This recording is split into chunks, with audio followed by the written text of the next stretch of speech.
ഞങ്ങളെല്ലാവരും കൂടെ ഒരു വഴിക്ക് പോയിട്ടുണ്ടായിരുന്നു കേട്ടോ. അപ്പോൾ അവിടുന്ന് വരുമ്പോൾ ഞങ്ങൾ ചായ കുടിക്കാൻ വേണ്ടിയിട്ട് കയറിയിട്ടുണ്ടായിരുന്നു. അപ്പോൾ അതാ ചായയൊക്കെ കുടിച്ചു.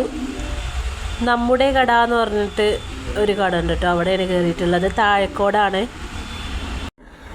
അപ്പം നമ്മുടെ ചായക്കടയിലത്തെ ചായക്ക് അടിപൊളി തന്നെയായിരുന്നു. നമ്മുടെ ചായക്കടയല്ല കേട്ടോ, നമ്മുടെ ചായ പീടിക എന്നാണ്. നമ്മുടെ കട പറഞ്ഞിട്ട് ഞങ്ങളെ കൊടക്കാട് ഒരു സൂപ്പർ മാർക്കറ്റ് ഉണ്ടായിരുന്നു. അത് പിന്നെ അങ്ങനെ അവിടുന്ന് പോയിട്ടുണ്ടായിരുന്നു. പിന്നെ അത് 55-ൽ സ്റ്റാർട്ട് ചെയ്തിരുന്നു. അപ്പോൾ പിന്നെ അതിൻ്റെ പേര് മാറ്റിയിരുന്നു കേട്ടോ. അപ്പം 2-ാം തീയതി എൻ്റെ ബർത്ത്ഡേ ഉണ്ട് കേട്ടോ. അപ്പോൾ കാക്ക പറഞ്ഞിട്ടുണ്ടായിരുന്നു നമുക്ക് പുറത്ത് പോയിട്ട് ഫുഡ് വാങ്ങിത്തരാം എനിക്ക് എൻ്റെ ബർത്ത്ഡേക്ക് എന്നൊക്കെ പറഞ്ഞിട്ടുണ്ടായിരുന്നു. അപ്പം നമ്മളിതാ പാരമൗണ്ടിലാണ് കേട്ടോ കയറിയിട്ടുള്ളത് ഫുഡ് കഴിക്കാൻ. ഇവിടെ വെച്ചിട്ട് ഒരുപാട് ഫോട്ടോഷൂട്ടുകൾ നടന്നിട്ടുണ്ട് കേട്ടോ. പെണ്ണിൻ്റെയും ചെക്കൻ്റെയും കല്യാണം കഴിഞ്ഞാൽ പിന്നെ ഇവിടെ വന്ന് ഒരുപാട് ഫോട്ടോഷൂട്ട് എടുക്കലുണ്ട്. ഒരുപാട് കല്യാണത്തിന് കണ്ടിട്ടുണ്ട് കേട്ടോ. അതേപോലെ തന്നെ സേവ് ദ ഡേറ്റുകളും ഒരുപാട് കണ്ടിട്ടുണ്ട് കേട്ടോ. ഇപ്പോൾ സമയം ഇപ്പോൾ രാത്രി 11 മണി കഴിഞ്ഞിട്ടുണ്ട്. ഞങ്ങൾ ഫുഡ് ഓർഡർ ചെയ്ത് അതൊക്കെ വന്നപ്പോഴത്തേന് ഒരു 11:30 ആയിട്ടുണ്ടായിരുന്നു. ഈ ഒരു ഹോട്ടലിലേക്ക് ഞങ്ങൾ ആദ്യമായിട്ടാണ് കേട്ടോ വരുന്നത്. ഇത് ഉദ്ഘാടനം കഴിഞ്ഞപ്പോൾ എൻ്റെയൊക്കെ വീടിൻ്റെ അടുത്ത് ഒരുവിധ ആളുകളൊക്കെ ഇവിടെ വന്ന് ഫുഡ് കഴിച്ചിരിക്കണം. ഞങ്ങൾ ഇടയ്ക്കിടയ്ക്ക് വരണമെന്ന് വിചാരിച്ചിരുന്നു കേട്ടോ. പക്ഷേ ഞങ്ങൾ ഇവിടെ എത്തിയിട്ടില്ല. എൻ്റെ അനിയത്തിയൊക്കെ വന്നിട്ടുണ്ട് കേട്ടോ, ഞാൻ വന്നിട്ടില്ല ഇതുവരെ. എൻ്റെ ആങ്ങളെയും ചിലപ്പോൾ വന്നിട്ടുണ്ടാവുമായിരിക്കും, എനിക്കറിഞ്ഞൂടാ.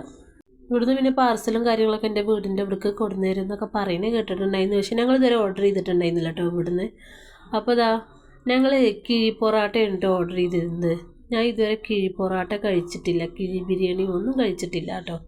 അപ്പോൾ നന്നായിട്ട് കാക്കയും പറഞ്ഞു, കാക്കയും കിഴി പൊറാട്ട കഴിച്ചിട്ടില്ല എന്ന് പറഞ്ഞു. ആദ്യമാണ് പറഞ്ഞു, നമുക്കത് കഴിച്ച് നോക്കാമെന്ന് പറഞ്ഞു. അപ്പോൾ അങ്ങനെ ഞങ്ങൾ അതാണ് കേട്ടോ ഓർഡർ ചെയ്തത്. അപ്പോൾ രണ്ടും കൂടെ ഇനിയിപ്പോൾ ഞങ്ങൾക്ക് കഴിക്കാൻ പറ്റിയില്ലെങ്കിൽ വെച്ചിട്ട് നമുക്ക് ഒന്ന് ഓപ്പൺ ചെയ്യാമായിരുന്നു. 2 പൊറാട്ടയാണ് ഒരെണ്ണത്തിൽ വരുന്നത്. ഒരു മുട്ടയുണ്ടായിരുന്നു കേട്ടോ. പിന്നെ അതേപോലെ ചിക്കനും ആയിരുന്നു. ഇതിങ്ങനെ ലെയറായിട്ടാണല്ലോ വെക്കുക.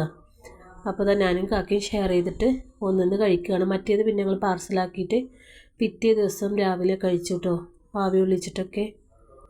എൻ്റെ അമ്മ ബോട്ടി വെക്കുമ്പോൾ അതിലിങ്ങനെ ഇതേപോലെ ഉള്ളി കട്ട് ചെയ്തിടും കേട്ടോ. അപ്പോൾ ആ ഒരു ബോട്ടി തുറക്കുമ്പോൾ വേവുമ്പോൾ ഉണ്ടാവുന്ന ഒരു സ്മെല്ലും പിന്നെ ഇത് ഉള്ളി കഴിച്ചപ്പോൾ ഉണ്ടല്ലോ അതേ ഒരു ടേസ്റ്റ്, ആ ബോട്ടിത്തെ ആ ഉള്ളി കഴിക്കണം അതേ ഒരു ടേസ്റ്റ് കേട്ടോ. പിന്നെ അതേപോലെ വീട്ടിൽ വന്നിട്ട് ഞാൻ കാക്കാനോട് പറഞ്ഞു, കാക്ക എൻ്റെ കൈ ഉണ്ടല്ലോ ബോട്ടി കഴിച്ചാലുണ്ടാവും ഈ സ്മെല്ല്, അങ്ങനത്തെ ഒരു സ്മെല്ലാണ് എന്ന് പറഞ്ഞു.